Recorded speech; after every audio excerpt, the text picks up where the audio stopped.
Goodbye, Cassini, your mission's fini. Bravo, Cassini, have some linguini. You showed us Saturn's rings and lots of pretty things. Huygens probe took a dive early 2005. Landed on Titan, it was exciting. Your mission never failed to surprise. Dazzled our eyes. Now dive to Saturn, vaporize.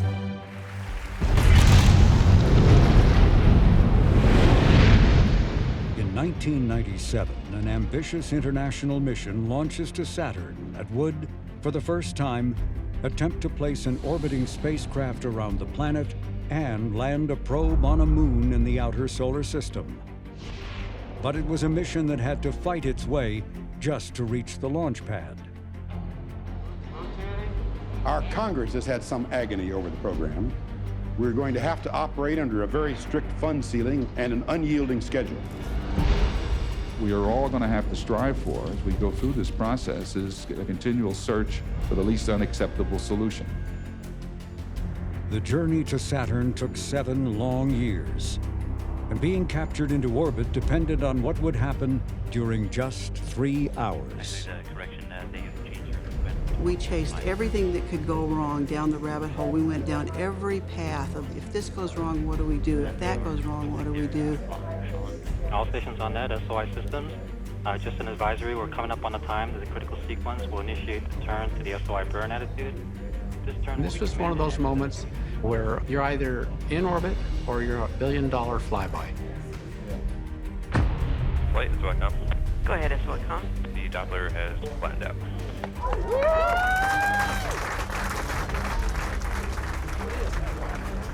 With Cassini safely in orbit, science quickly took center stage, beginning with dazzling images of Saturn's rings. I'm surprised at how surprised I am at the beauty and the clarity of these images. They are shocking to me. Investigating Saturn's iconic rings will be just one part of what will turn out to be 13 years of discoveries about the Saturnian system. And what will be realized about Saturn's moons will even transform how we think about our solar system and open up new pathways for the future of space exploration. Around one planet, we find 2 moons that could potentially have the key ingredients to support life. Triumph at Saturn. Next.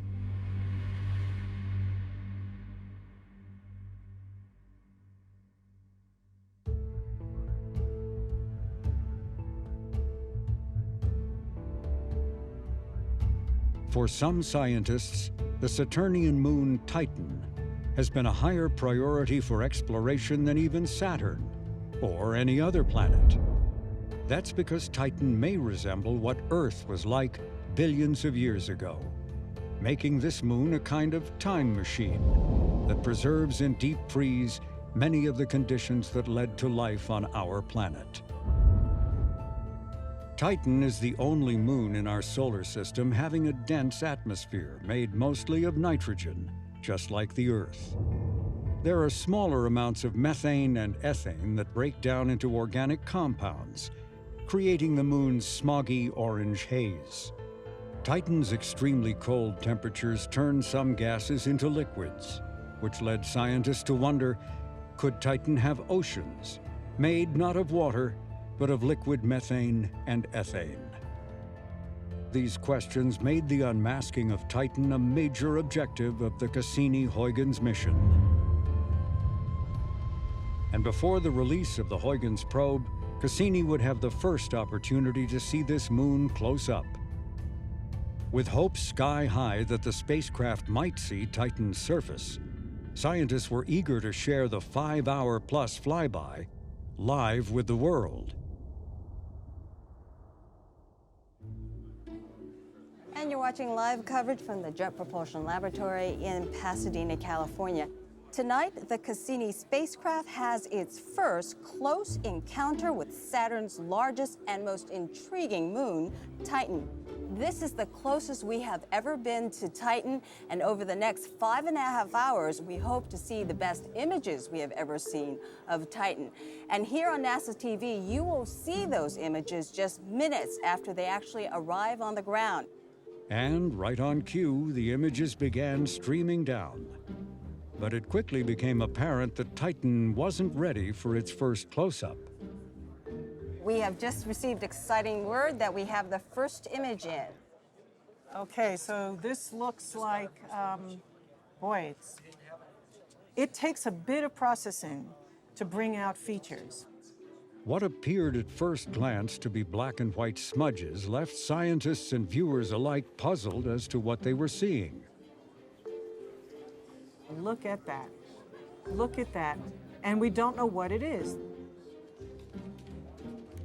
Anything stand out in your mind at this point? Yeah, it's been a very strange evening. If you put me against a wall and said what's cloud and what isn't cloud, I really couldn't tell you. I assume that much of this is surface features. Yeah, these are low contrast, not really sure what we're looking at here. With us now is Torrance Johnson, one of the imaging scientists, to kind of give us the overall, what does it mean? Well, I think first off, the main thing that tonight's meant for us is we've had a very successful encounter. We're really looking at a great haul of data here. And well, you saw some of this stuff coming in. There's clearly stuff to be seen there on that surface. Understanding it's a different issue. And one of the things that all of us on the project have been talking about for a long time is this sort of cooperative science approach. We knew Titan was a tough target and was going to hold its secrets tightly, and so we designed this mission and the experiments to hit it with everything we've got. This is our first chance to do that, really. We're really going to have to do a full-up, complete body scan of Titan to figure out what's going on. This encounter confirmed that Titan would be as complex as it was obscure. Fortunately, there are many more Cassini flybys still ahead. But next up to explore Titan is the European Space Agency's Huygens probe that will try to descend all the way to the moon's surface.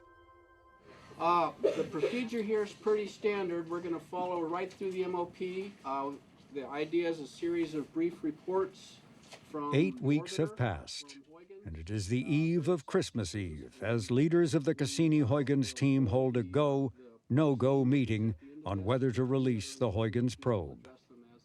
We had 2 opportunities to update this, one at the Titan flyby. There are no known technical issues with which to contend, making this meeting mostly a formality. And cleanup.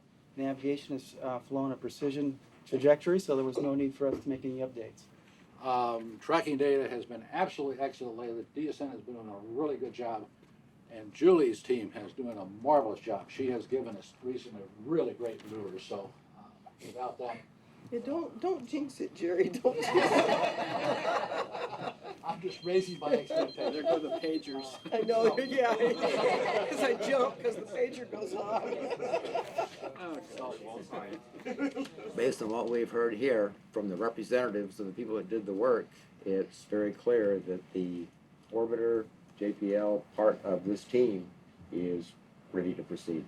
The probe team is also ready to go, so we are green for tomorrow. So let's go. Okay, well, let me just add my enormous thanks from the European side for the terrific collaborative effort on the US side. It's just been great to be working with you, and I think we're all very appreciative, and so let's go. Okay, we are a go. Very good. Southwood's remarks were heartfelt. As 4 years earlier, the mission had faced what seemed an unsolvable problem, a design flaw found on Huygens' receiver located on the Cassini spacecraft. An in-flight test revealed the receiver was incapable of adjusting to Doppler shifts changes in radio frequencies. That would leave Huygens' data nearly worthless. A major fix required a hands-on solution. Impossible to do with the probe a billion miles away. Knowing little could be done to Huygens, the best hope rested with Cassini, when mission planners realized that adjustments to the spacecraft's trajectory could minimize radio frequency changes. This required Cassini to fly higher above Titan and at a relatively slower speed, which would allow the data to be accurately recorded as the probe descended. But this solution was not free. It would cost Cassini a quarter of its reserve fuel. This sacrifice confirmed that Cassini-Huygens was truly an international partnership. For without this decision, Huygens was assured of being seen as a failed mission. The crisis was now only a memory, and it was now time for the probe to detach from Cassini to begin its dangerous descent into Titan.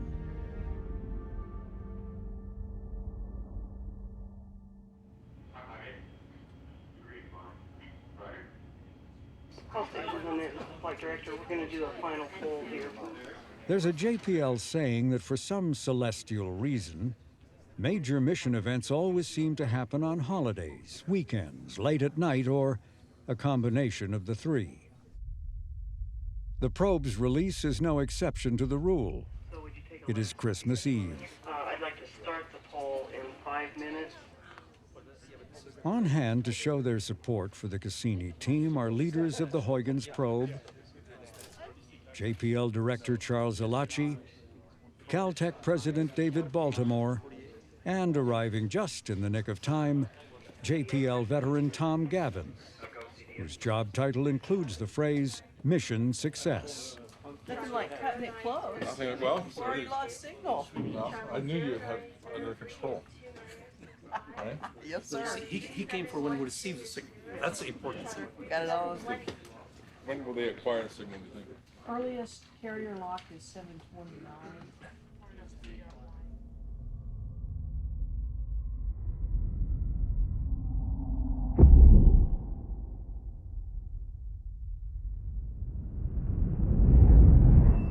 That's right on the money. Right on the spot. That's like exactly. Released, all three. All right.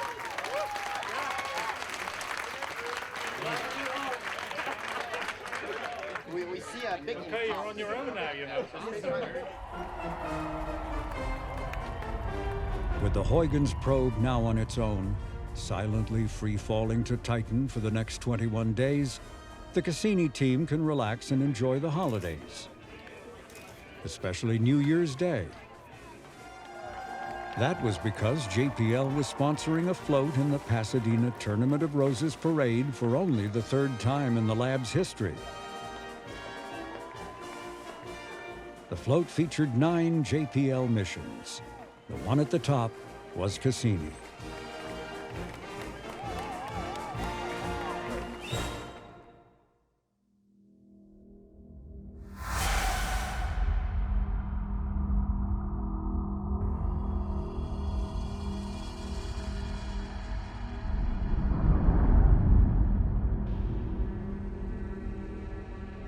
The Huygens dive into Titan is the most distant landing ever attempted.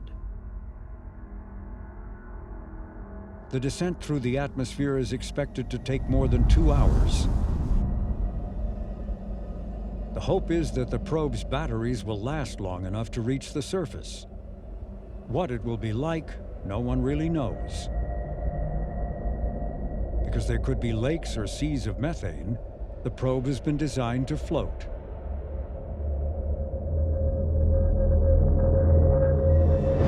But first, Huygens has to survive the plunge through Titan's atmosphere.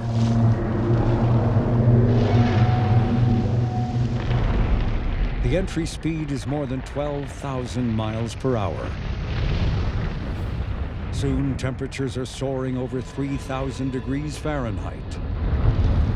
If the heat shield does its job, the science instruments inside the probe will have no idea there is an inferno taking place just inches away.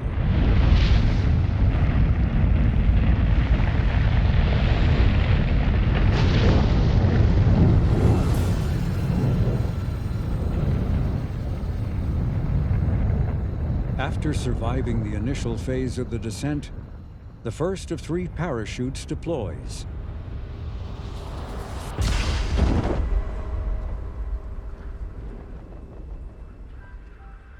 Nearer the surface, the winds begin to calm, and Titan's orange haze begins to clear, revealing below a surreal landscape.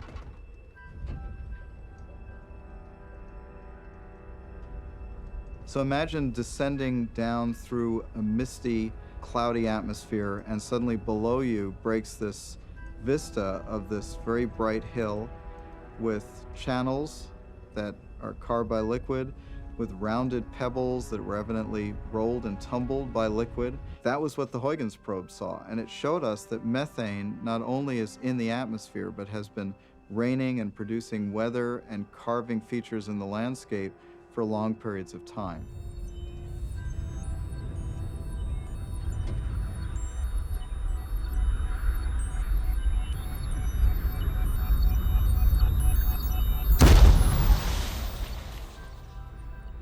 As Huygens lands in a triumphant plop, history is made. And better yet, the probe's batteries are still working. What Huygens sees seems to resemble a dried-up riverbed. Right in front are rocks made of frozen water, harder than stone. There are no signs of lakes or seas. But Huygens' view is only a single spot on a moon larger than the planet Mercury. The global reconnaissance will come from Cassini.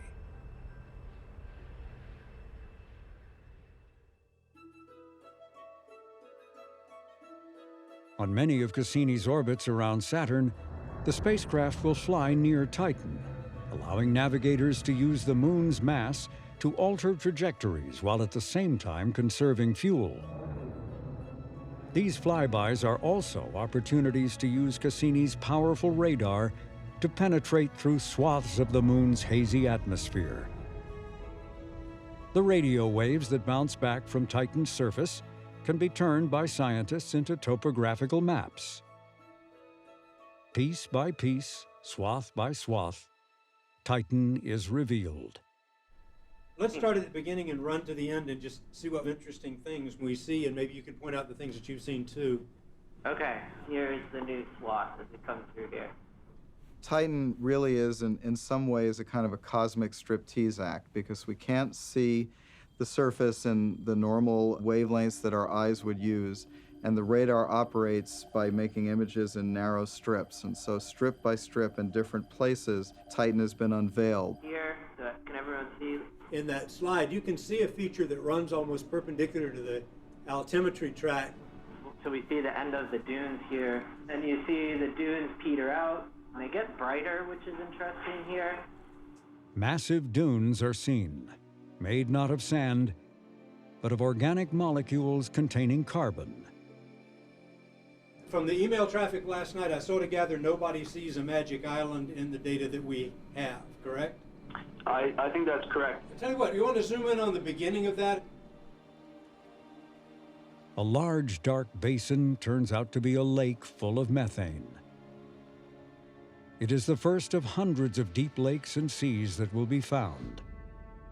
Most of the observation of this lake, they show a subsurface reflection. So the depth of this particular lake is about 100 meters, as we can see from the axis of the image. Is it right to get out of this that the small lakes don't seem to be any shallower than the larger lakes? Titan's strangest discovery is a continent-sized area named Xanadu. Here are canyons and mountains that resemble no other place on this moon. It is as if, one scientist said, it's from another world. One thing, just to make a quick comment, is that I am always very impressed by the radar planning teams. They absolutely got it right on the bullseye, because this is, you know, a long way away, flying by at kilometers per second, and they put it right on the bullseye. Nice job. Titan may even have volcanoes that gush out an icy mixture of water and other materials. And this water comes from a hidden ocean beneath Titan's icy shell.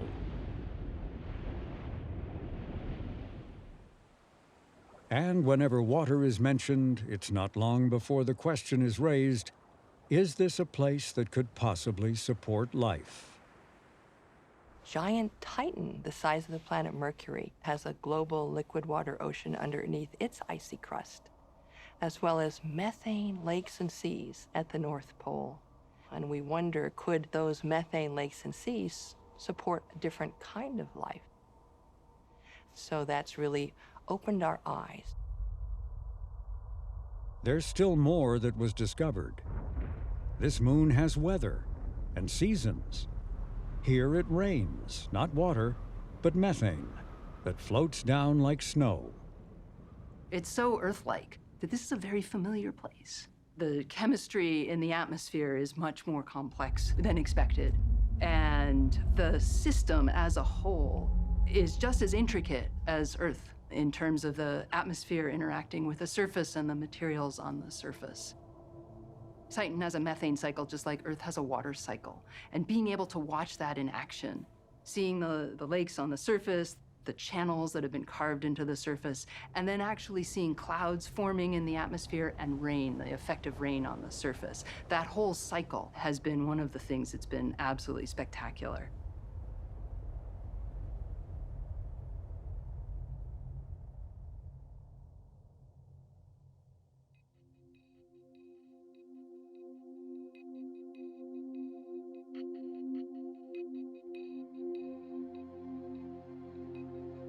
Saturn's moon, Enceladus, was also a target of special interest for Cassini.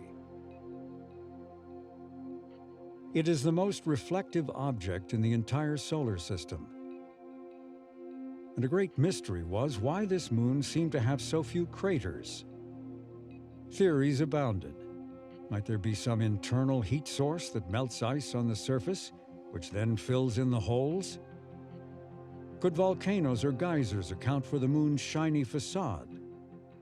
Or was Enceladus just a dead, airless ball of ice? Cassini would find the answer, sending shock waves through the scientific community, all of it brought about by one of the spacecraft's least known science instruments, the spacecraft's magnetometer. It's a kind of high-tech compass that makes measurements of magnetic fields. It's so sensitive that it can even detect the spacecraft's own magnetic emissions. To cancel out those unwanted signals, this instrument was marooned out on the end of Cassini's long boom. On this flyby, no one was expecting there would be much from the lonely instrument. I must confess we weren't expecting to see anything, and so we didn't look at the data for a couple of days. And then when we went in and looked at the data, only magnetometer people can get excited by our data, because you sort of plot it as on a scale where you look at the whole day. And we had a look at the wiggles on the plot, and they looked strange. The expectation was that Saturn's magnetic field would extend straight out and flow directly through Enceladus. Instead, the magnetic field was curving around the moon. There were also unexpected signs of ionized water vapor molecules. These were measurements that could be translated into sounds as the spacecraft approached and departed from Enceladus.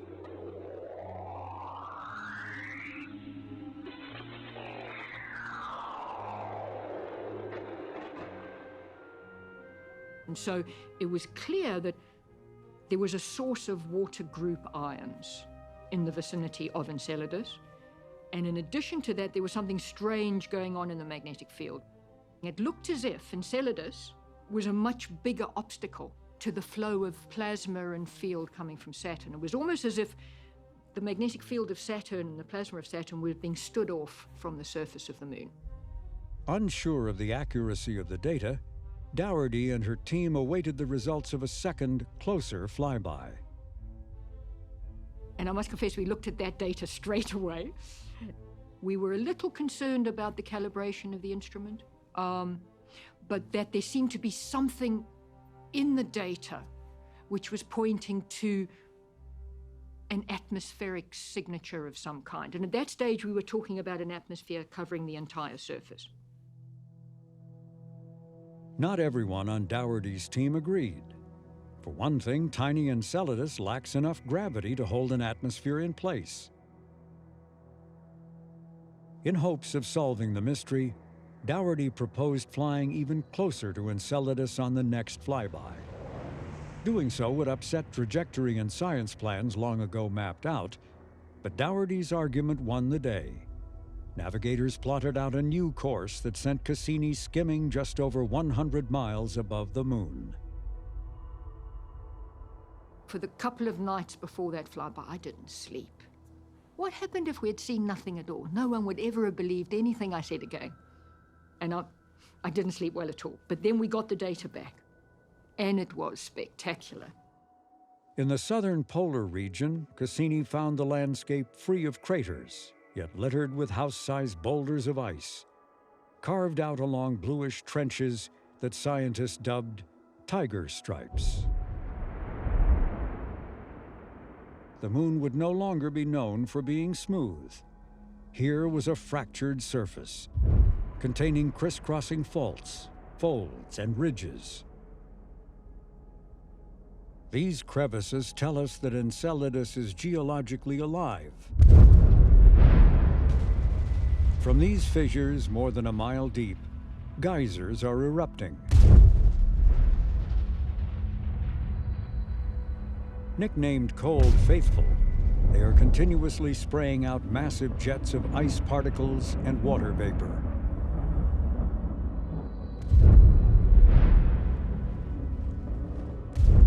The speculation from more than a decade before that the shiny surface of Enceladus might be the result of ice volcanism turned out to be true. A momentous discovery that began with unusual wiggles on a chart. I thought, okay, my reputation is saved. They're not going to think I'm crazy. But also, it made me feel really proud of what magnetometer instruments can do because, you know, in some ways, because we're just wiggly data on a plot, it's very hard to get people enthused by our data. You sort of media guys as well, it's really difficult to enthuse you. The detection of geysers was stunning, for it meant the existence of liquid water near the surface of this bitterly cold moon.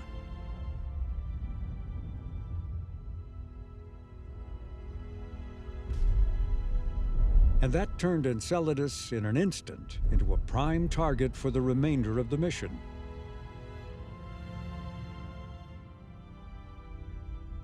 Previous plans were tossed aside in favor of adding more Enceladus flybys, including dramatic plunges through the plumes.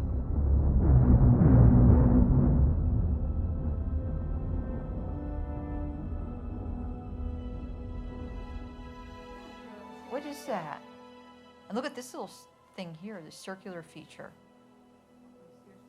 It's so complex. The question is, are both of them coming out of the tiger stripes? Be nice to get a temperature measurement right on that. Look at that. It looks almost like a river. But see, that's in shadow, but we can still see because the moon is so bright. So there's so much multiple scattering.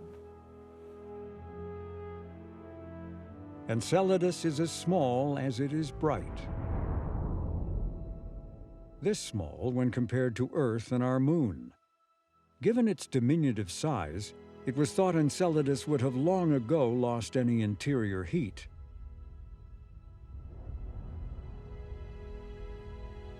And what, scientists wondered, was causing Enceladus plumes to spray out these hot spots? The answer involves Saturn's massive tidal forces. They create friction inside the moon's interior, where there exists an ocean of water, a tremendous discovery. And liquid from this ocean wells upward, creating the moon's hotspots and the geysers that vent out.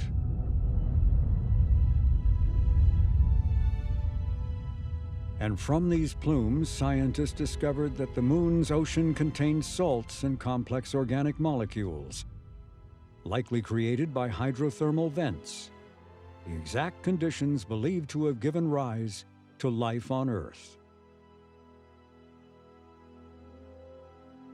For many, these discoveries about this tiny moon was Cassini's biggest triumph. For Enceladus is now one of the most promising destinations to search for life elsewhere in our solar system.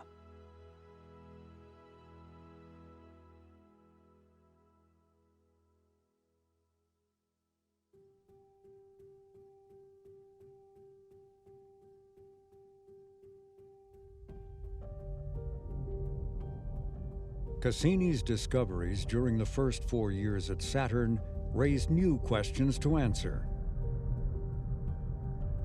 With the spacecraft in excellent health, NASA twice extended the mission's funding. Over the course of 13 years, the spacecraft orbited Saturn 294 times. No two orbits were alike. Determining the pathways for these intricate loops is the work of true rocket scientists, or as they are called, tour designers. They are mathematical wizards who charted courses through the maze of Saturn's 80-plus moons and its ring system. Tour should be ranked green if it's. That is half of the job of these 3 tour designers. The other half, trying to please 200 scientists. You know, this tour is probably a yellow, because I hate to keep having this email exchange back and forth. Looks bad, I think. We're taking in all the science requirements, which are, you know, can be a stack that thick. We're kind of like a tour guide bringing a big group of kids or scientists to Disneyland. And the only problem is we have to stick together as a group. We all have to do the same thing. And it's, again, trying to please everyone equally, or as my old supervisor said, equally unhappy. If everyone's equally unhappy by the end of the tour selection process, then we've done our job. You can see that all of the tours have a large number of Southern Hemisphere coverage. We have evaluated the nominal tours that came out last week. Any modifications are things that we're going to have to grapple with as a group this week. We can't have an input that's a mix of the two unless we all understand all of the implications. Hey guys, can I interrupt for a minute? They debate it out, they listen to each other, it gets heated at times. Is that a reasonable approach? That's what I would like to see. But I have an objection to that. Yes. Are we making the right choice for the right reasons? Well, every team is going to have to think about that, because we're not going to do the allocation until after the tour is selected. So in a sense, you are taking that risk. It can be very frustrating at first because in one meeting someone will say, well, do A, you got to do A. And the next meeting they'll say, oh, you can't do that, you have to do this instead. Just a strategic comment. I think everybody in this room knows how rushed the evaluation of all these tours were because they came in so late. It starts out, everybody's on different ends, sometimes yelling, sometimes red-faced, really mad, like they're really trying to make sure they get heard. The tour designers have been looking at what is the flexibility in a given tour to raise and lower the altitude. You know, we have to look at the ripple effect. When you're up high, out of the orbit plane, you're up way above Saturn, you get a good view of the rings, but you're not around any of the other moons. And so the people that want to look at the rings want to be up high and look at the rings. The other people want to be down in the same plane with the rings where they can visit all the other moons. And that's a huge tug of war. You know, it's such that the J2 perturbations aren't maximized. What you're hearing here, and I said it earlier, what you're hearing from the people in this room, the science side, they haven't had a chance to really evaluate the information in a way well enough so they think we've got the right decision. And so I think we had went through the stressful times earlier in the week, you know, meeting with each discipline working group, because, you know, we sit in front of these, you know, 40 or 50, you know, world-renowned scientists in a specific field, and it's kind of like a congressional hearing where they just fire off questions, you know, one after the other. you really have to know your stuff and understand every idiosyncrasy of each specific tour. But after they got hurt, I mean, people kind of calmed down a little bit, but eventually everybody gets agreed, yeah, that's kind of the best thing. So we're very lucky that the spacecraft is very highly functional and we have a lot of fuel. All the tours are good, and I'd feel happy if any of them got selected. I mean, all of them are going to be really exciting. Just amazing pictures. It's almost like we have Ansel Adams riding on the spacecraft. I'm talking about pictures, but I mean, the other stuff is neat too. I mean, some of these instruments, they can just take a picture and they can tell you what it's made out of. It's like some sort of Star Trek thing, you know, but really Star Trek didn't have instruments this cool, you know? They just had this like green ray, you know, and it did everything, right? Their tricorder or whatever. Or the really amazing stuff is when they find something that's like, they have no idea. They have like a Iapetus, that ridge. Iapetus, it's like the equator is actually marked. It's like when I was a kid, I had a globe that got messed up and the equator kind of stuck out. I mean, that's the way Iapetus is. There's this mountain ridge right along the equator. It's so bizarre.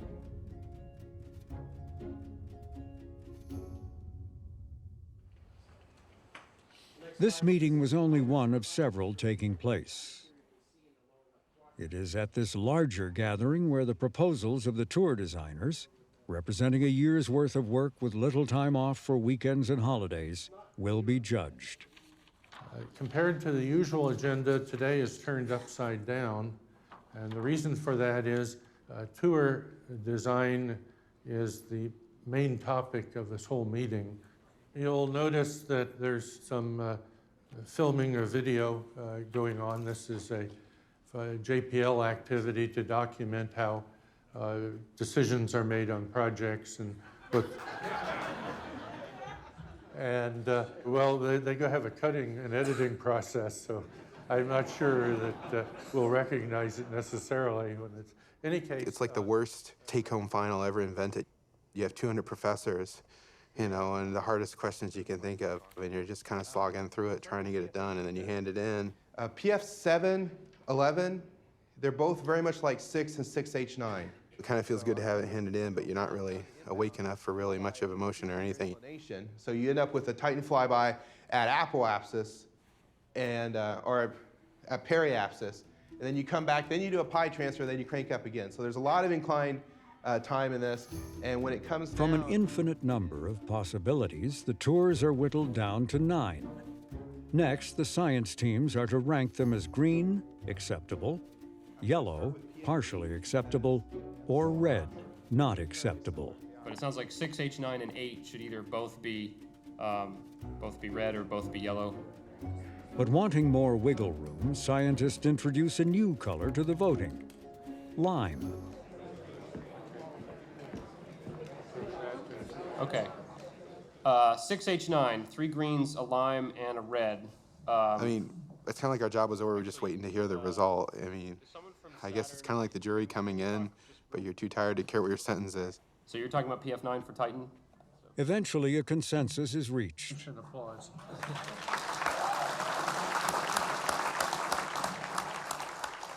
No doubt the winning tour has left the scientists equally happy and unhappy. The tour designers are just plain happy. For the first time in a year, they will have their lives back. It's done. It's over. The decision's been made.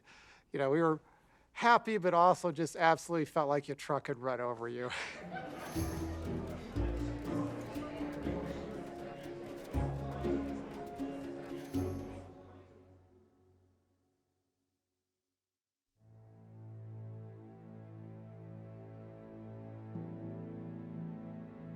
Hello, this is Arthur Clarke, joining you from my home in Colombo, Sri Lanka. I'm delighted to be part of this event to mark Cassini's flyby of Iapetus. When science fiction writer Arthur C. Clarke wrote the classic 2001 A Space Odyssey, he chose for the book's final scene Saturn's moon Iapetus. As you know, I have more than a passing interest in Saturn. And In the movie version of 2001, the ending scene was changed to Jupiter. But for Clarke, Iapetus remained a place of deep mystery. He shared his enthusiasm for Saturn's third largest moon with those who gathered in JPL's auditorium to witness images of Iapetus as they first arrived. This is a particularly exciting moment for fans of 2001, A Space Odyssey, because that's where the lone astronaut, Dave Bowman, discovers the Saturn monolith, which turns out to be a gateway to the stars. More than 40 years later, I can't remember why I placed the Saturn monolith on Iapetus, but I've always had this strange fascination for Saturn and its family of moons. By the way, that family has been growing at a very impressive rate. When Cassini was launched, we knew of only 18 moons. I understand it's now 60 and counting. I can't resist the temptation to say, my God, it's full of moons. So I'm going to keep my fingers crossed with what Cassini discovers at Iapetus. I want to thank everyone associated with this mission. Science projects are tremendously important for our understanding of the solar system. Who knows, one day our survival on Earth may depend on what we discover out there. This is Arthur Clarke, wishing you a successful flyby.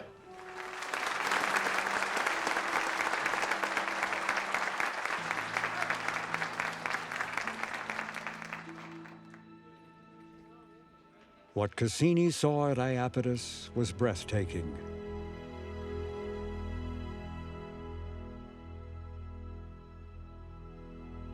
Many of the observations focused on examining a mountain ridge on the equator that contributes to the moon's unusual walnut-shaped appearance.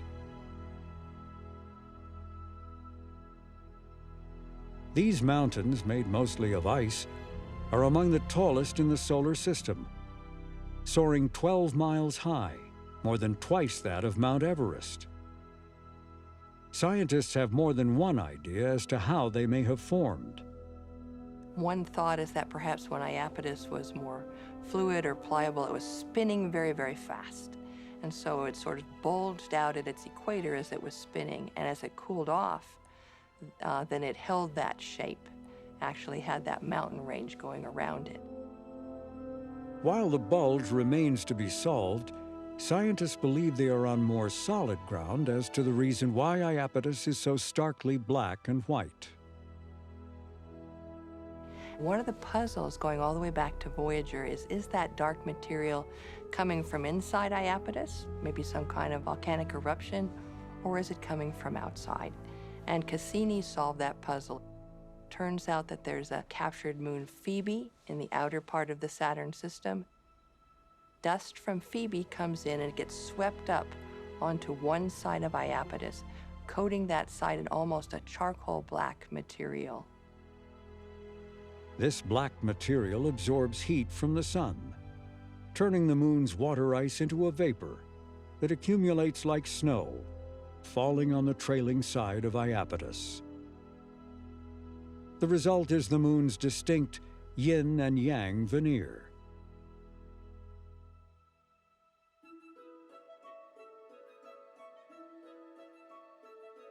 Phoebe, the moon responsible for Iapetus' dark material, resides on the outskirts of the Saturnian system. This is a frozen artifact from the time when the solar system was forming. Its battered surface speaks of a violent past. Everywhere there are ancient craters and landslides. Phoebe was the first Saturnian moon Cassini saw up close, and it proved to be a harbinger of the bounty to come. For at the time of Cassini's launch, there were just 18 confirmed Saturnian moons. Now, there are 82. These moons are as diverse in shape, size, and composition as they are numerous. Battered Mimas, with its massive crater, resembles the Death Star from Star Wars. Hyperion resembles a sponge. Its interior is full of voids, so much so that it's thought of more as a rubble pile than a solid body. Atlas could be mistaken for a UFO. Prometheus a potato, and Pan a ravioli. These and other moons are part of Saturn's intricate system that influences the rings, the magnetosphere, and even the planet. And while best known for its rings, Saturn is deserving of its own attention. It is the second largest planet in the solar system. In volume, Saturn could hold more than 700 Earths.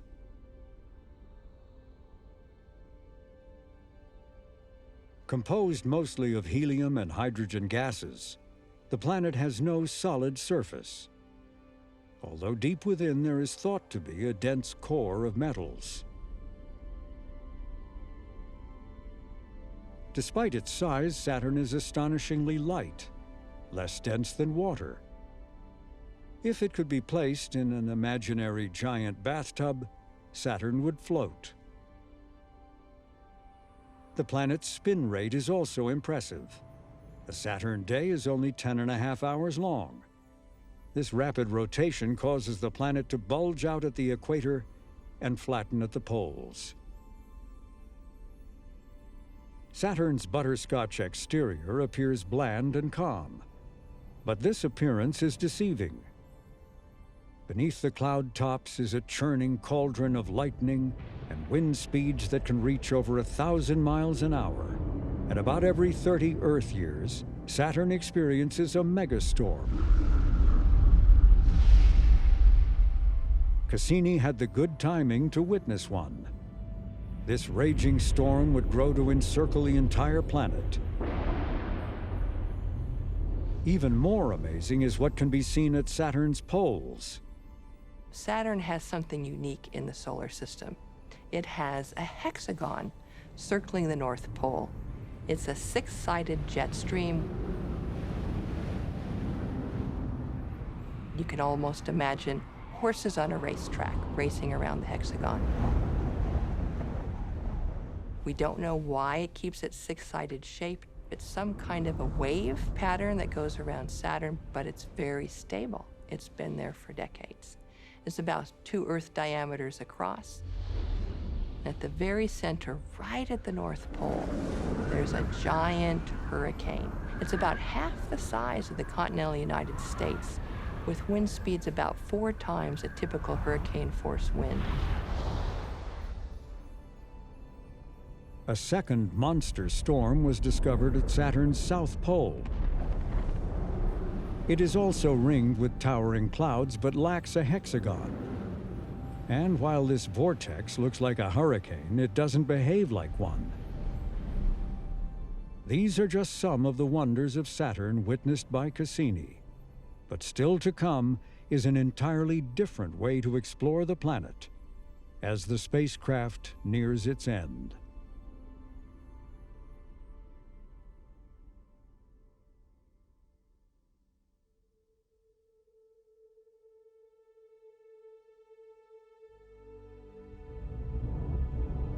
By 2017, Cassini had circled Saturn more than 250 times, and the mission's achievements had earned the praise of many, including the first human ever to set foot on another celestial body. Hi, I'm Neil Armstrong. We're here at the Cincinnati Observatory. Armstrong recorded this message to the Cassini team 4 years before his passing. It has been said, science is about what is, and engineering is about what can be. The Cassini-Huygens program has demonstrated the best of both, and you are the people who made it the enormous success that it has been and is. Some of you are in science of what is, unraveling the secrets of the Saturnian system. Someone's had a full-time job just counting moons. The number of your new discoveries is nothing short of amazing. Some of you were in the what can be category. You were involved in the design of the spacecraft and the trajectories, system design and operation, instrumentation, how to make the measurements, programming the computers. we all give you our very best wishes to continue your outstanding performance. Congratulations to each and every one of you. Cassini's original lifetime warranty was for 4 years at Saturn. The mission more than doubled that guarantee. In 2017, 20 years after its launch, the spacecraft was still performing beyond expectations. It's like the spacecraft just now broke in. Everything's working just perfectly. Yet Cassini's days are now numbered. It is running out of fuel. And before that happens, the spacecraft has to be set on a course that will ensure it will not crash into one of Saturn's moons that might harbor life. Given that Enceladus now appears to have all the ingredients that could harbor life, we have new rules. And frankly, we have a very nice home for microbes. It's room temperature inside the spacecraft. A hardy microbe could easily have hitched a ride along.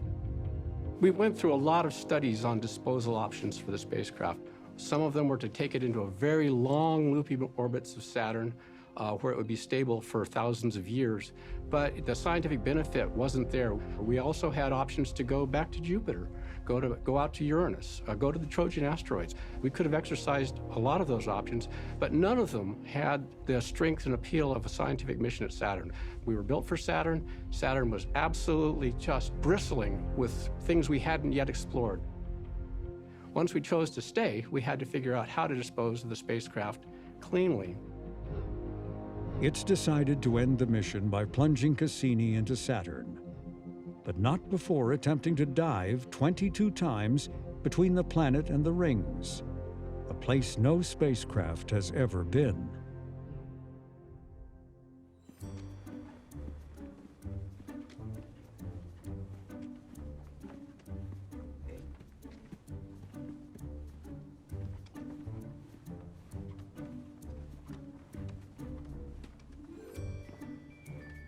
This is where Cassini is right now in its orbit of Saturn. It's below the ring plane, which goes out here.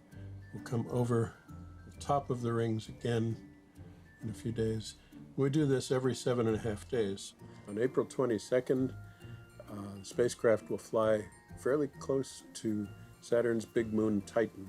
And Titan has enough gravitation that we can use it to trade orbital momentum between Titan going around Saturn and the spacecraft going around Saturn. And with that trade-off, a marvelous thing happens. The orbit of the spacecraft jumps inward towards Saturn so that the next close flyby of Saturn will be in between the rings and Saturn's atmosphere. Is that dangerous? We don't really know, but who knows? We might run into some big ring particles in there that we can't see in our observations. If that happens, oh well, it's been a good mission. If it doesn't clobber the spacecraft right away, then we'll have 22 more flights through, all the way out 1 million miles. It's a 1 million mile high roller coaster. Picture yourself going click, click, click, click, click up a huge roller coaster. And then starting in, it's just falling. As we whip through the space between the rings and planet, we'll be going 120,000 kilometers per hour.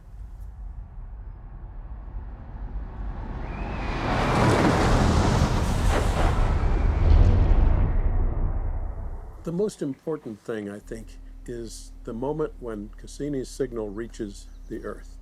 That means that the spacecraft has gone through, I don't know, maybe 1,000 different commands, turning the spacecraft, operating the cameras and spectrometers and dust detectors and magnetometer. They make their observation. The spacecraft keeps turning and twisting to point everything.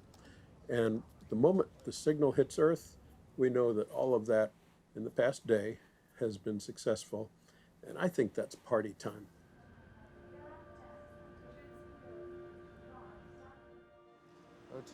But before there can be party time, there's the less glamorous work of creating those commands, and sometimes testing them in tucked-away labs. I think we're good to go. Well, this is another C kernel. So after this meeting, I'm going to have to switch out this C kernel that's right. for 467. This is 444. Okay.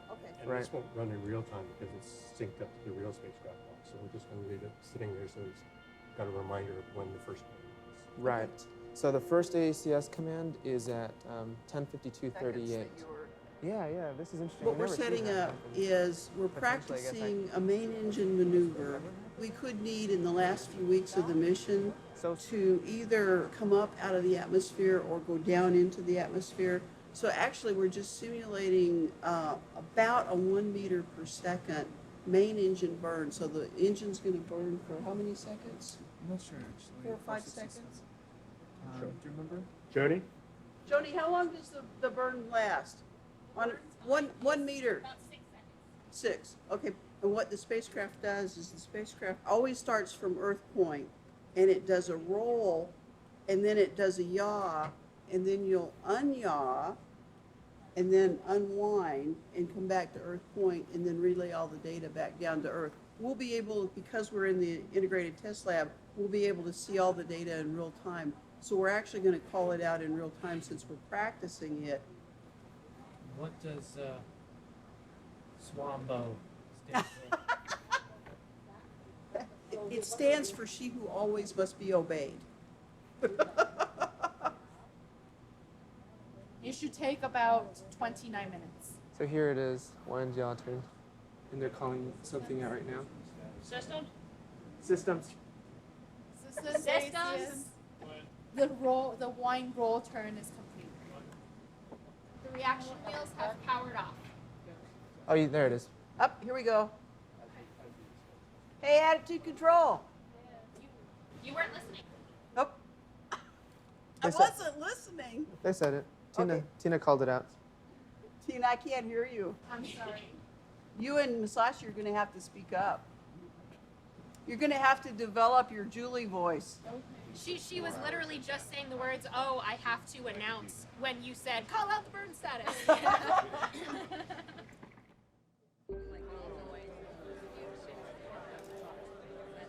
It is now more than a month later. All of the testing of commands is over. And on this evening, team members and their families and friends have gathered to see if Cassini will survive its first plunge between the rings and Saturn. The event has been given a name, Gateway to the Grand Finale. Well, I just want to welcome everyone to our Gateway to Cassini's Grand Finale. And this is a Cassini family event. And I'm so happy to see so many people here to share in what's about to happen tonight. In 1990, Linda Spilker stood on this same stage speaking of Saturn's rings. Saturn's rings are more transitory elements of the Now, solar 3 system. decades later, she is Cassini's project scientist and this evening's master of ceremonies. So at midnight tonight will be the first time Cassini turns back to the Earth, sends a signal, and lets us know that it successfully navigated through this gap where it's flown for the very, very first time. So we have a lot in store. It'll be very exciting. While awaiting news at midnight, updates are given on Cassini's latest science discoveries, and a time-honored JPL ritual is acknowledged. Now, I'm not particularly superstitious, but you know there's a long-standing JPL tradition. So last night, I went out and I decided we needed to have some lucky peanuts, just in case. And I thought about it some more and I thought, maybe we need 2 jars of lucky peanuts. And with that, I'd like to introduce the Cassini Virtual Singers. The Virtual Singers really take the heart and the soul of Cassini and capture it with music. So, tonight, live from JPL in Pasadena, California, just back from their multi-world tour, we now have the Cassini Virtual Singers.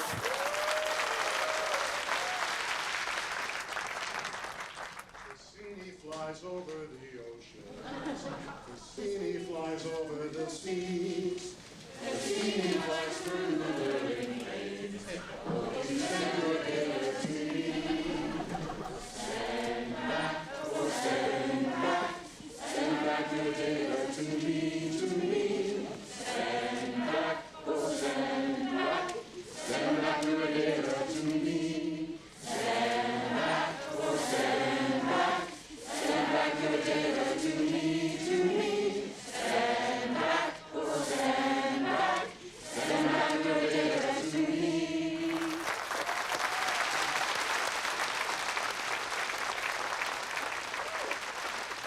As the Cassini singers take their bows, flight team members slip away to take up their positions on console in mission control. I-Radio 5 by also. Power, voice check on FSO cord. I-Radio 5 by 5, Hobie. I-Radio 5 by also. Yes, sir. Two notes past long. Check on FSO cord. I-Radio 5 by 5. I-Radio 5 by also. Flight Director and Project Manager, I'd like to announce at this time that all stations are ready to support. Copy it. Copy that. Thank you.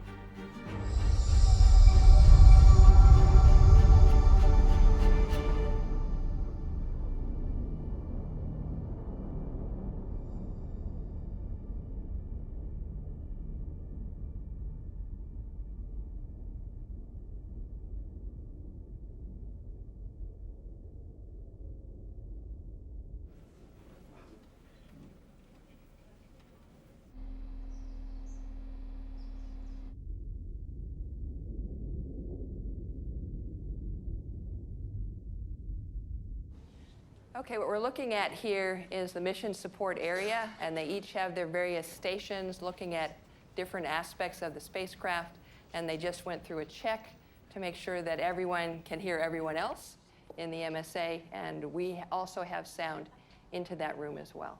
So Eric, do you want to talk about what we're seeing on the screen over here? Yeah, so on the left, that is the signal that Deep Space Network is currently detecting, which is nothing. It's just a flat noise signal right now. But what we're all going to be looking for here is for a spike to pop up out of that noise.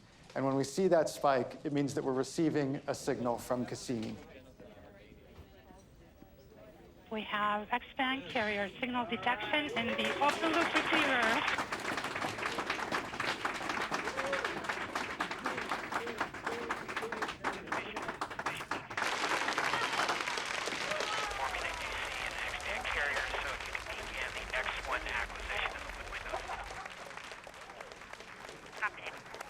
That's a nice booming signal. So the carrier signal is there. We'll have to wait a few more minutes until that we'll see if there's actual data flowing. But this is a great sign. Woo! Receiving back Cassini's carrier tone means the spacecraft has survived the first dive. Signal just came booming through right on time. Couldn't have been better. Along with feelings of relief is the hope that science data will soon begin to flow. But now comes a moment of confusion. How to best listen for Cassini's signal. SCO Systems, Cassini Ace, the station is currently looking for the X-band one-way carrier signal, and they're also going to attempt to lock up to the 1896 rate, so stand by one, I'll let you know if they get it. Ace, this is Flight Director. Don't have them lock up on the 1896. Okay, you just wanted to look for carrier? And SCO Systems, Cassini Ace, the station has locked up to the X-band one-way signal at neg 140 dB, which is expected for the 1896 rate. No. Copy. SCO Systems, this is Nav. Nav, go ahead. We're seeing a one-way Doppler signature. Copy. The moment of uncertainty ends as quickly as it began, and Cassini begins transmitting its science data sooner than expected.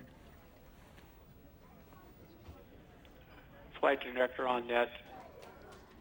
Well, we're waiting for 12:05, but it looks like we're early. SCO Systems, Cassini Ace, confirm that the science playback is locked. Copy.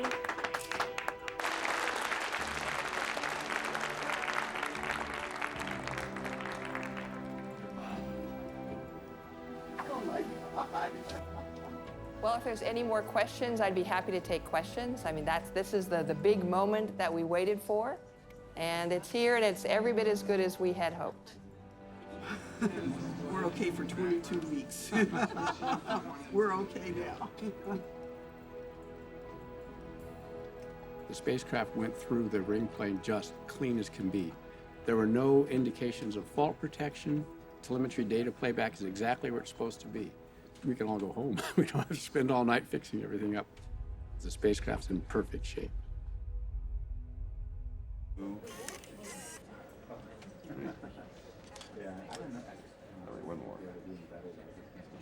System lead, this is ACS. ACS, go ahead. The downlink roll has started. At this time, we would like to report that all the initial conditions checked out. Initial attitude and wheel speeds look good. All instruments are on. The star tracker is tracking 5 stars, so that looks good. Both sun sensors A and B are both on, so they match each other's telemetry at this time. We're waiting for the roll to give us a full quadrant checkout for the rest of the pass. Other than that, ACS looks great. Copy. Flight Director and Project Manager, this is Systems Lead. All subsystems have reported in, including the SIP lead at this time, and everything is nominal. Congratulations, everyone. Copy.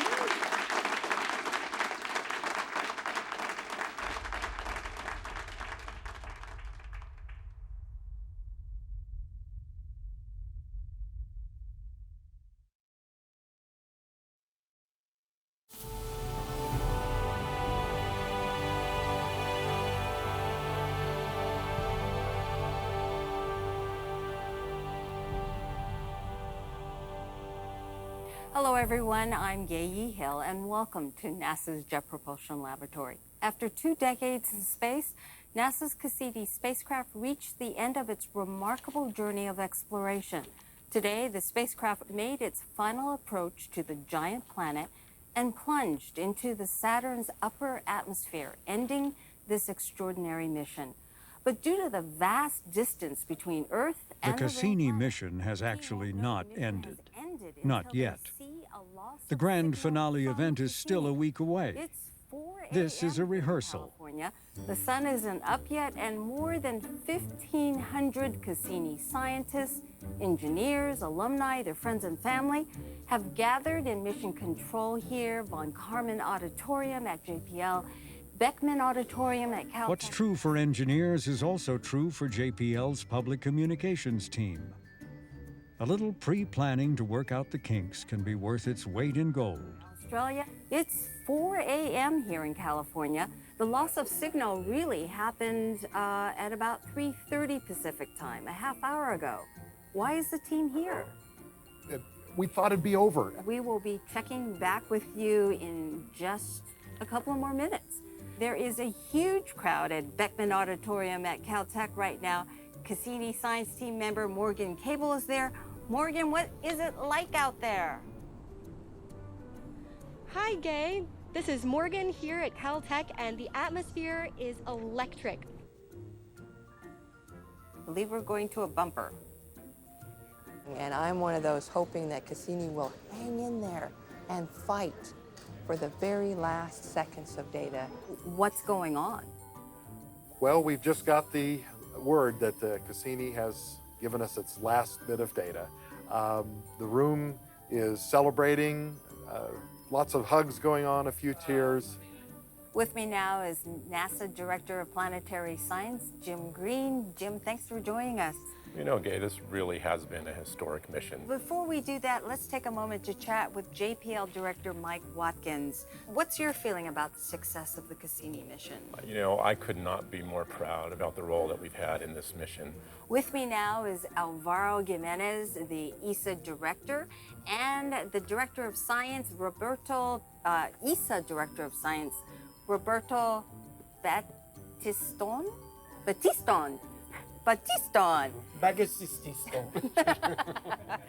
But all kidding aside, the planning paid off. For the elaborate multimedia and interactive coverage of Cassini's grand finale would be watched by millions. And the Emmy goes to NASA JPL Cassini's grand finale. And earned JPL its first ever Emmy. I got to thank the stars that made a bunch of geeky rocket scientists, rocket engineers and scientists into rock stars.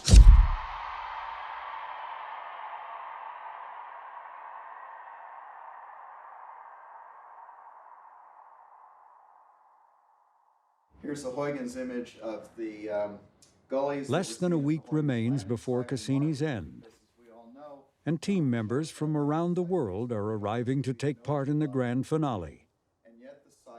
This is the final meeting of the Science Radar Group. So we've actually been at this for 40 years. This is an image from 1976. It's one of Bruce Murray's Purple Pigeon projects. And here's what became the Huygens probe, beaming the data to Cassini, which is flying by. So that far in time, and I want to make a caveat that As they meet, 1 billion miles away, Cassini is flying by Titan for the last time. Right now, Cassini is flying close to Titan, 74,000 miles away. And Titan's gravity has given Cassini its final push, its goodbye kiss, and its fate is sealed. Wow. And toast to great spacecraft, a wonderful mission, and our final pass by Titan. I worked on the Cassini mission for over 30 years, and that's the time it takes Saturn to circle the sun a single time. And when you work on a mission for that long of a time, and when you work for people, many of whom stayed and were there as long as I was, you really start to feel like family. You get to know each other, you take vacations together, you attend meetings together, you see your families grow up together. And then when the mission ends, it's hard because you know you'll keep in touch with this family, these people who feel like friends, and yet you also know you'll go your separate ways. So for the people who have been with the team from the beginning, thank you, and I hope you found this. You are now 30 years wiser and smarter, and this has been a great experience. But for the people who joined later, hopefully you found that also a great stepping stone and great experience for you guys to lead the future of planetary exploration. So thank you again. Cheers. Cheers. Where are the cookies? The next day, Cassini engineers gather for their last in-flight operations meeting. 5502 is when we predict to hit 100% duty cycle, and AACS predicts loss of signal 12 seconds after that. Navigation, Dwayne. As of yesterday at about 1:30 in the afternoon, we had our last Titan 5i, and we're on our way into Saturn now. DSN, Mike. So we had 7 passes last week, 14 command files, including the last set of built. So we have no more commanding for real time. That's 101, Jan. Okay, the spacecraft's basically nominal. We have no new ISAs, no other errors. And then basically we've got the end of the sequence. We're just clocking out. Here we are knowing that this is the end is very sad. But knowing in a mission like Cassini, where we had an ending date, we had a sequence of events to follow, gave us some purpose. All the team stepped up. I'm very grateful for all your support. And I just want to say thank you. Does anyone else have anything? Yeah. Just because everyone else has piled on with the thank yous, you here and in the room and out on the phone have rocked the world. And this is our last meeting with a spacecraft, but it has just been an incredible ride. I am very, very proud to have been associated with all of you. And as an incentive for next meeting, when we don't have a spacecraft, we will bring donuts. Thanks, everyone.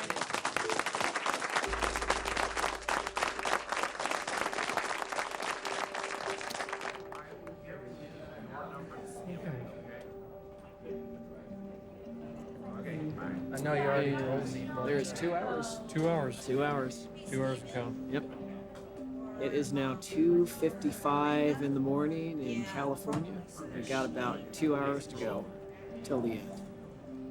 Science data on the recorders is done. We're currently in our real-time plunge configuration.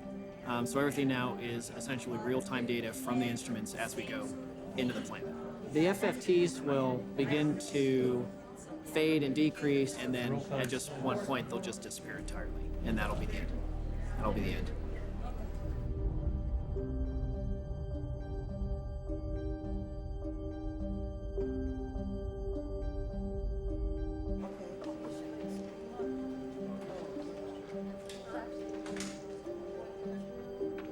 Oh, Laura, what do we got up here? It's really hard to end the mission this way. This one's been my companion, constant companion for 22 years.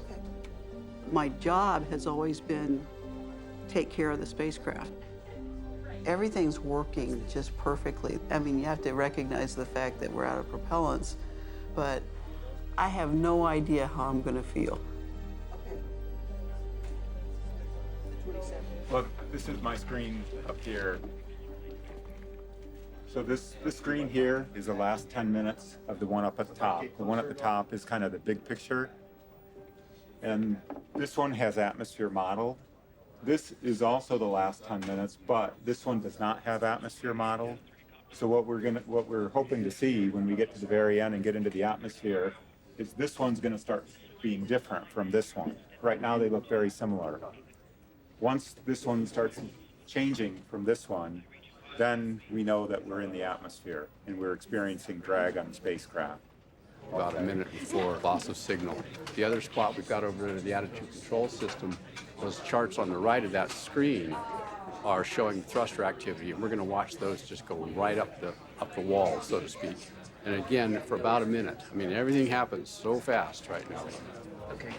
So what we're seeing is each of these little places where the curve turns around is where the thrusters are firing. We're trying to control the orientation of the spacecraft, and every time we see a little change of direction, that's a thruster pulse. And those pulses are getting more and more frequent, and the reason for that is we're getting closer to Saturn, and its gravity gradient is starting to rotate the spacecraft around. What's going to happen is eventually, instead of bouncing slowly along the edge, it's just going to be sitting right on the edge, firing the thrusters continuously, all the way up to the point where the thrusters are on fully, and it can no longer maintain that attitude, and then we'll just drift outside of our thresholds, and then we'll be tumbling. That will be the end of it.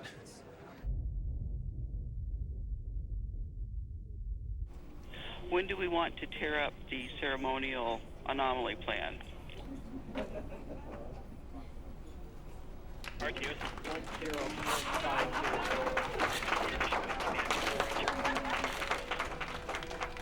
If you think of Cassini as a symphony, this is the final movement. There's so many emotions. I mean, it's such a great, sweet ride it's been. It's been a triumph. We are a village. It has been a phenomenal teamwork. We finish each other's sentences, we tie each other's shoes.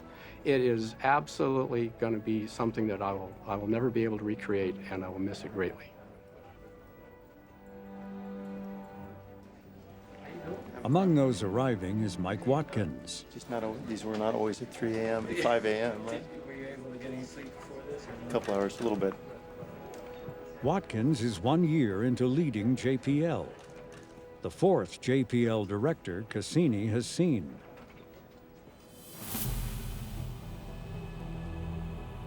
Hello everyone, I'm Gay Hill, and welcome to NASA's Jet Propulsion Laboratory. After 2 decades in space, the Cassini spacecraft has reached the end of its journey at Saturn. The spacecraft made its final approach to the giant planet. Meanwhile, it is 4 a.m. here in California. The sun is not up yet, and more than 1,500 Cassini scientists, engineers, alumni, friends, and family have gathered for this moment. How does it feel, Todd, to be here? Hi, Gay. Well, it's great to be back. As you and I sat there in 2004, we never dreamt we'd be here in 2017 still talking about Cassini and collecting science data. So I'm just thrilled to be here, even having aged some years since SOI. Flight Director Systems Lead. Go ahead. All subsystems are nominal. We are go for final plunge. Copy. It's one. The spacecraft has just crossed 40 degrees north latitude. Copy, thank you. The trajectory is the very latest trajectory that we've reconstructed with the latest data that we could get. So that little dot here, that's Cassini. So it's pretty accurate. And yeah, it's cool.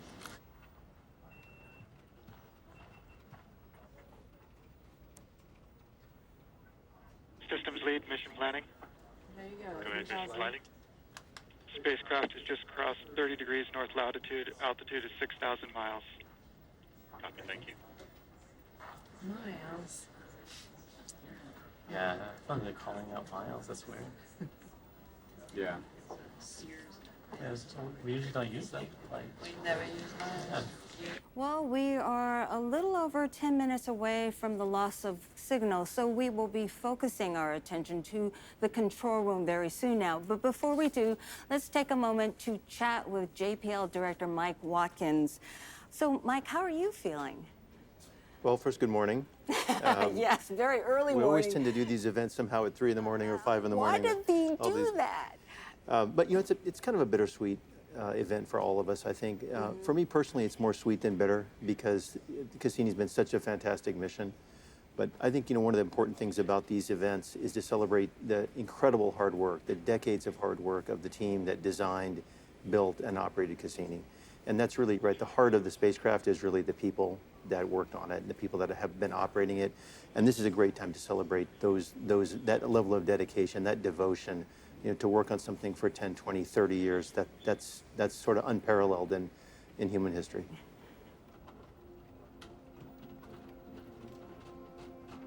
Systems, this is ACS-1. Go ahead, ACS.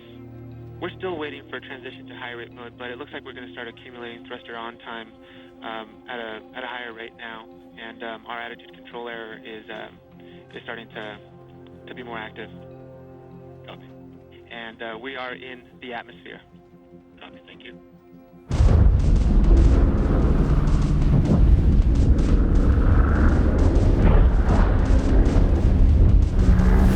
oh yeah, there. Now we're really going off. That's it. Spacecraft hanging in there. Yeah.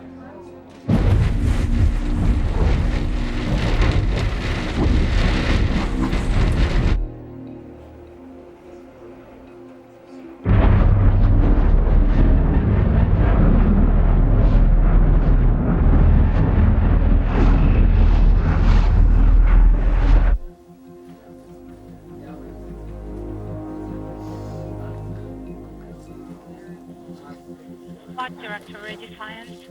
We have lots of signal at X-ray band and Sierra band.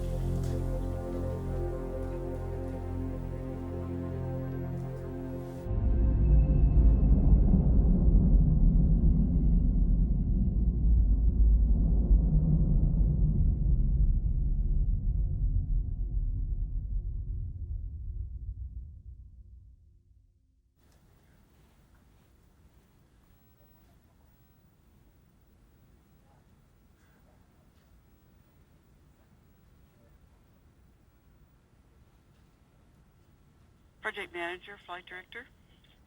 Go ahead. Okay, we call loss of signal 115546 for the S-band, so that would be the end of the spacecraft.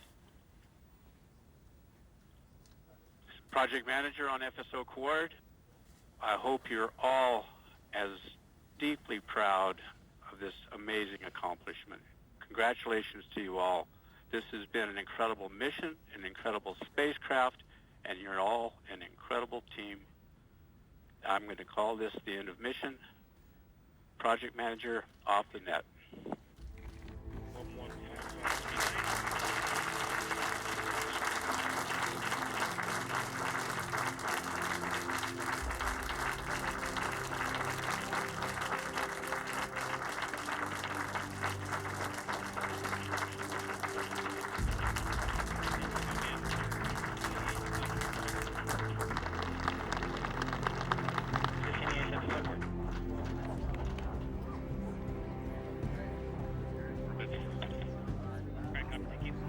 Take the first. There's more things.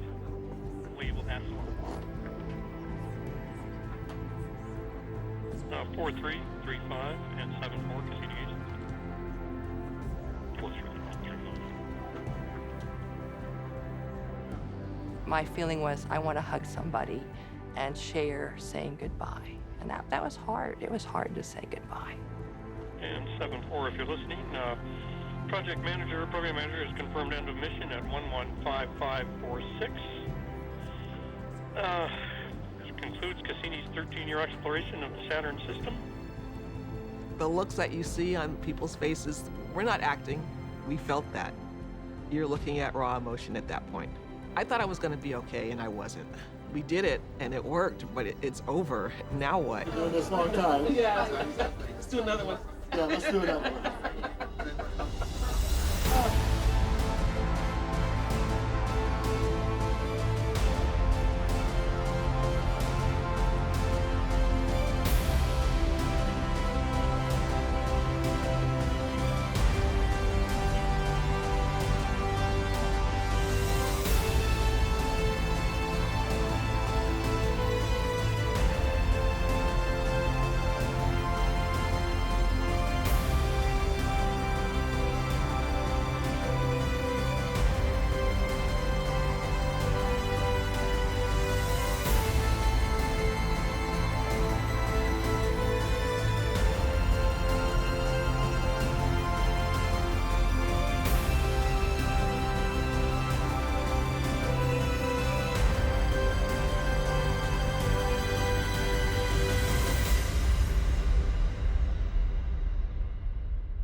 Maneuver lead, this is ACS.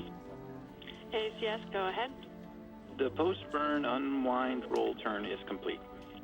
Copy, thanks. FSO core. Flight director, go ahead. Yeah, you can go ahead and check people off net. We'll debrief everybody in here on the net, and we'll walk through what we need to do, including what happens with the DTUs. Okay, copy, got it, thank you. Maneuver lead, this is thermal. Thermal, go ahead. The thermal devices subsystem is nominal following the maneuver.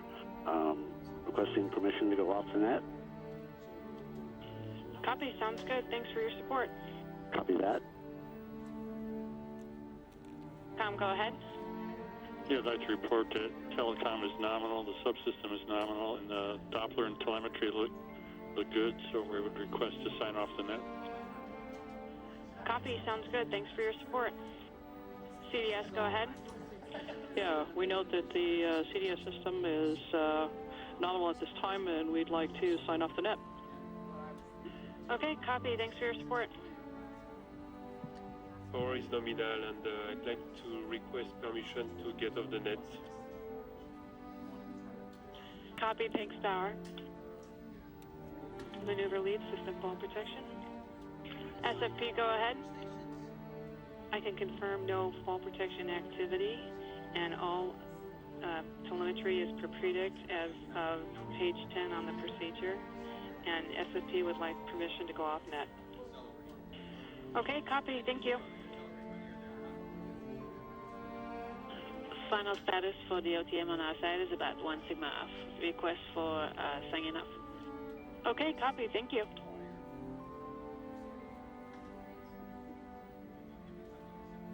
Commands in the maneuver and done my final queries, and it looks like a nominal burn. So I'm requesting permission to sign off the net.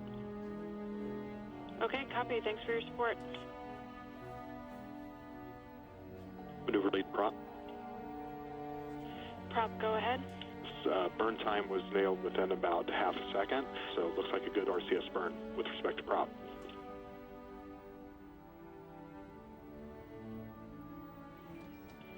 Ace, maneuver lead on FSO cord. Maneuver lead, Ace. Yes, at this time all subsystems have reported a nominal burn for OTM 469, so I will be signing off as systems lead. Copy that, thank you. Thank you.